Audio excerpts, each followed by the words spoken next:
It's Versus. I'm John Maher, and that's Will Cohen. Will, before we get into it today, how are you feeling? I am doing. I am doing well. This is this is filming like right before my birthday, so things are kind of amping up all around me. But speaking of things that are amping up, the quality of these movies. I was shocked too because let's try to paint a picture. This box Yeah, art is like reminiscent of so many other things we've seen. It's just like let's pick a creature and let's pick a location and let's just have generic box art. But honestly, while this box art does look AI generated, uh, and I will point out. Um, I don't know who all of these like bridge over the river Kwai motherfuckers are, but yeah, these are not people that were in the movie at all. yeah, there are two boats though. So they got that right. Two boats, four guys. They There's got multiple that right. boats though. There's like Yeah, there's boats ahead of them, but like let's yeah, let's just assume these are our main characters here in the foreground. That's right, I guess. But whatever. So they didn't put any effort into this box art. I will say, and not to bury the lead, this movie wasn't bad. Like, which is like crazy. It wasn't bad at all. Uh, I was expecting like shit. Like, I clicked on this guy. Charlie Steeds is the director. I clicked on his thing on Letterboxd. There were just like a shit ton of movies, and I hadn't heard of any of them. And that's usually like a red flag. Like, what the hell's going on? But I gotta say, like, there's little things he does throughout the movie that are like it shows he's a fan of the genre. And I'll say, for example, I don't know if you caught it. There's the antagonist that is the snake, but then there's like the secondary antagonists, which are the redneck people that own the snake, the redneck sideshow family that owns the snake. right. I guess Woody is the main guy that owns the shop, but then he has like two, are they cousins? They're redneck family members, and their names are Aylmer and Belial, which are the brain parasite from Brain Damage and the Mhm. brother from Basket Case, which means like an homage to Frank Henenlotter I was not expecting in this movie, and I was like, okay, that's cool. This land you're on belongs to me and my cousins. Wow! Elmer! So like I'm like fully invested in Snake Creek at this point. But like and what are on your and thoughts? and honestly, the whole the whole owning a pet and unleashing it into the woods so it can eat is literally the plot of Lake Placid, which is not a bad film to ape if you're gonna do like bizarre shit like this. Yeah, I was gonna say this is like it has like Placid vibes. I felt it was more of an homage to Toby Hooper's Eaten Alive, which I was like, all right, this Mm, is also pretty cool. Like I really I know the purpose of the show, and for the handful of people that watch this show, I don't want to let you down, but this week I must let you down because I really tried hard to like find things to hate and I couldn't do it. I can only nitpick. But the movie itself, it's kind of like, and there's also like it's Deliverance too, and because they make several references to Deliverance in the movie, and not even in a stupid way. It's just like, oh, this is like, it's like they knew they were in Deliverance. The only critique I can make, and I think we agree, is like I really this movie could have been way better if they just like if it was either like full on like Thanksgiving, trauma, like bullshit vibes, or if it was played totally serious. Because like a lot of the missteps that these movies make, like there was no like garbage CGI. People didn't no, have to like act like they were getting eaten by a snake. Uh, the actors, while will not be winning any awards anytime no. soon. Were not bad. They weren't bad. Like they're fine. And Can, I'm like here's where I think we might differ. Like they're not. I will clarify for me that in terms of like in terms of like the last like 5 weeks that we've gone over, these guys are like heads and shoulders above them, but that's like being the smartest kid with an extra chromosome. It's not a fair comparison.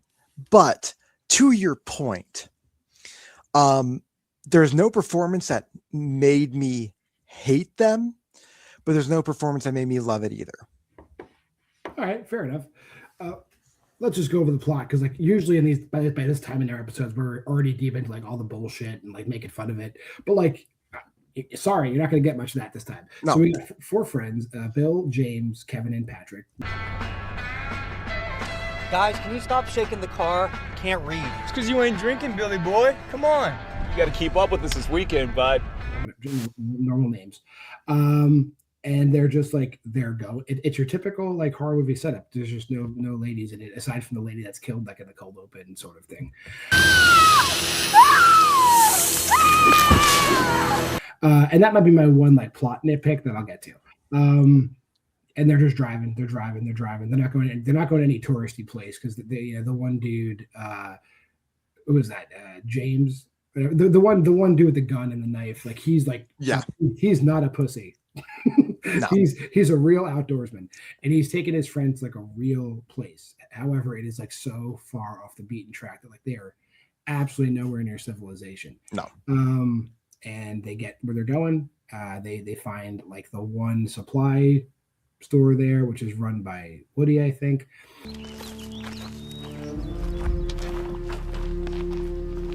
And it's like Hills Have Eyes shit, but in the middle of the woods. And they get what they need there, and they go in the river, and the snake is there.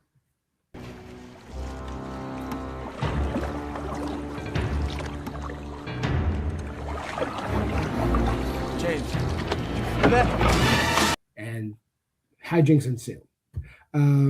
Really, my one nitpick is it seems like the snake. The whole gimmick is that the snake and the rednecks are like the descendants of like a circus, like, and the snake was this giant snake, and their grandfather, whatever, was the snake handler, and they are the descendants of sideshow freaks and all this bullshit. But it doesn't seem like enough people would get up there to feed the snake. You know what I mean? Because in the beginning, that one girl is missing, and it seems like the effort that was put into finding her is like way beyond what would be there, because there's missing posters like all over the place. But if it's as remote as they say it is, nobody was doing a search. Like nobody was up there enough to put posters all over the place. But I digress. That's like my one nitpick. And also, like, I wish that cold opening wasn't as amusing as it was, because it's seriously. I hate this description too. It looked like the snake was coming all over her face. It's like the venom. There's a lot of venom, and it is like an off-white color, we'll say. Yeah, it's got like that kind of like it's like an ecto cooler kind of color, but not really. But it has the consistency of everyone's favorite substances. That being said, like I said, there is no shitty CGI in this movie, but we do get like a big rubber snake puppet.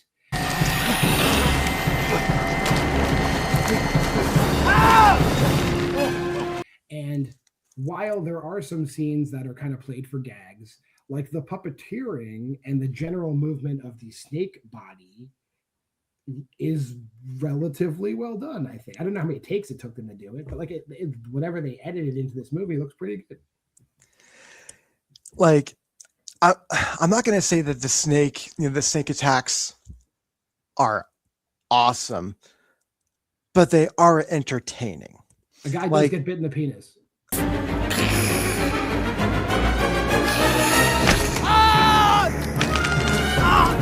Yeah, straight up, like bit in the penis. And I was laughing to the point of tears. I was just, it's like, no. Like, it felt like I haven't like laughed that hard since I was like watching Spiders on a Plane. Yeah. But to me, what Spiders on a Plane did right is what I wish this film would have done. Because Spiders on a Plane picked a lane. It knew exactly where it was going, and it just aimed right for that lane.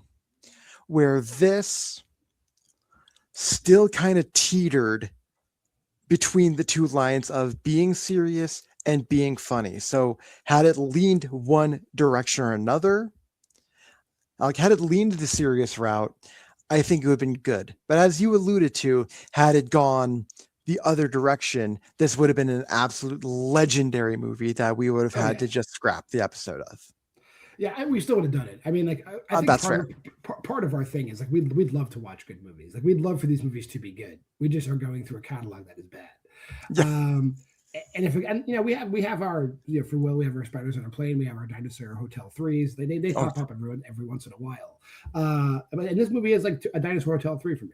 Like, and our four friends, they're on the river, and the snake shows up, and it drags one of them away and wounds another one, and then we got our two friends, and then they're trying to just get back to civilization. The rednecks intervene, and they kidnap the one friend. No one even comes looking. Wendy's got to eat. And it resolves well. It's got the right pacing and beats. Like, it's done right. I wish I could be like, this fucking sucks. It doesn't. It's like it does everything right. And like the one friend, it's always the nerdy dick friend that gets shit on. It like rallies up, and he's the hero. Is that you?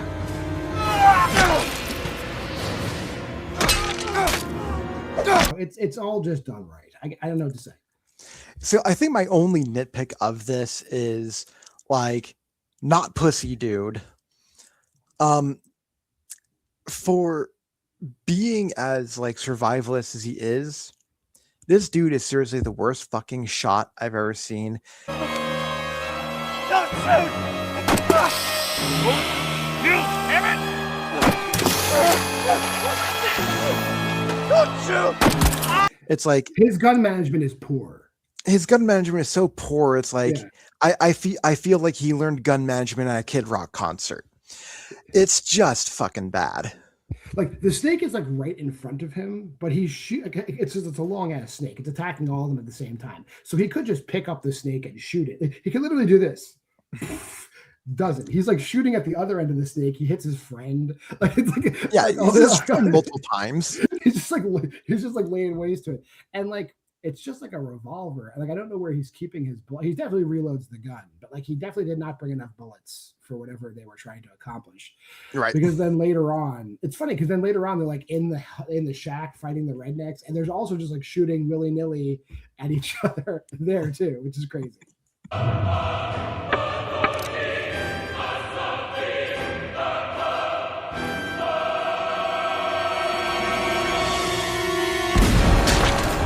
And it's not bad. It's not like ITN like shit muzzle flashes with fake toy guns. This looks way better. Where it's like very clearly like the cap noises. No, like they actually had an ADR team. They had a puppeteering team. They had like, there was like no CGI on this whatsoever. So they're actually respecting the genre, which means that they're respecting their audience enough.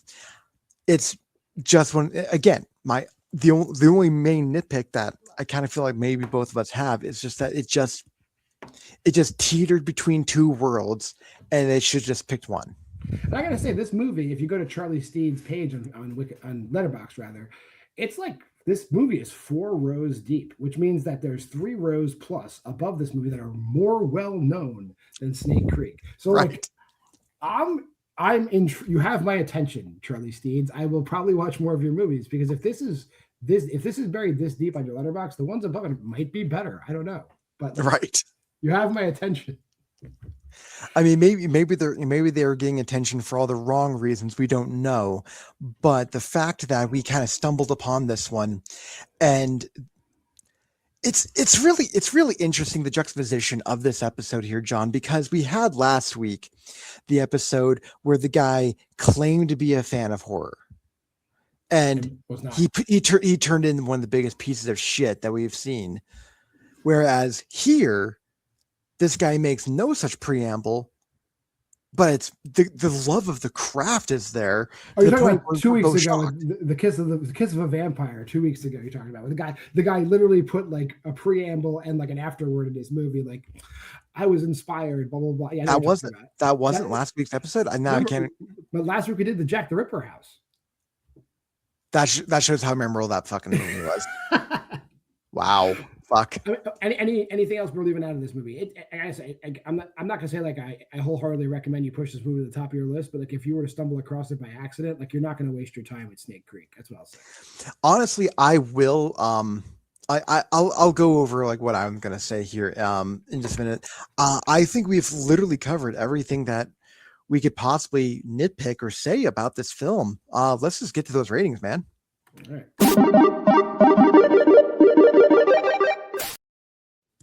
All right. Well, I know your rating, so go ahead. Yeah. I gave this a 2.5.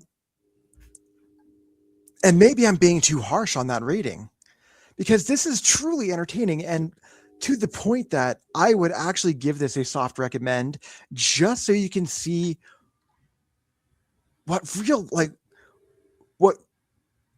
good puppeteering looks like. And it's weird that you would say that from a film that you can watch for free on Tubi, but Jesus Christ, like this is like love of the craft, kind of low-key awesome. It just didn't pick a lane one way or the other to make it either good, if they would have like paid, given it just a little bit more care and made it take it a little bit more seriously, or just went complete gonzo ham on it and been an absolute legend. I agree with that. I'm just a little bit higher because like I respect the respect that there was given. I'm at a 3. I would recommend this movie. It is totally in its entirety free on YouTube. Go check it out. I mean, like it is absolutely not a bad time. Is it? Are you going to be blown away? Is it Lake Placid? Like, is it Anaconda? No, it is not. I mean, this is like, I'm not even going to say that this is Dinosaur Hotel 3, because I think that we even like looking back at our ratings for Dinosaur Hotel 3, the more that we talk about it, I think we may have to bump up our ratings on that, because that one performance is absolutely legendary. But nobody here is acting on that level in this movie, but everyone here is doing a passable. I mean, like a good job. I mean, there's also no level of a T-Rex falling through a skylight level of awesome, but this is still just an absolute like hidden gem of a movie that like I'm just kind of surprised more people aren't talking about. And they didn't like try to do something they couldn't do. They knew exactly like we're able to do this story within these parameters, and they did it. They didn't try to do something crazy. They knew what their effects budget looked like. They knew what the effects would look like. They knew who their actors were. They knew what their location was. They did it. They hit all the buttons. Did they make Citizen Kane? No. But they made a good movie. That'll do it though. Until next time. If you made this far in the video, like, comment, subscribe, share. Go to the Facebook group at Why We Love Horror. Check out the Why We Love Horror Letterboxd challenge there, and follow what we're doing each week. Next week I forgot. We covered Lake Shark 1, 2, and 3. Or no, it was Bull Shark. It was Bull Shark. Bull Shark. Bull Shark 1, 2, and 3. And then after that, we covered Mountain Shark. Not by the same guy though. I was just saying this. No, not by the same guy. You're right. Yeah. Brett Bentman did another movie about Rumpelstiltskin. And would you believe it? There were 2 Rumpelstiltskin movies out in 2025, and we're only covering this one. So 2 people have the same idea, but we'll be covering this Rumpelstiltskin next week on Versus. But I am JWMaher, and that's Will Cohen. We'll see you then.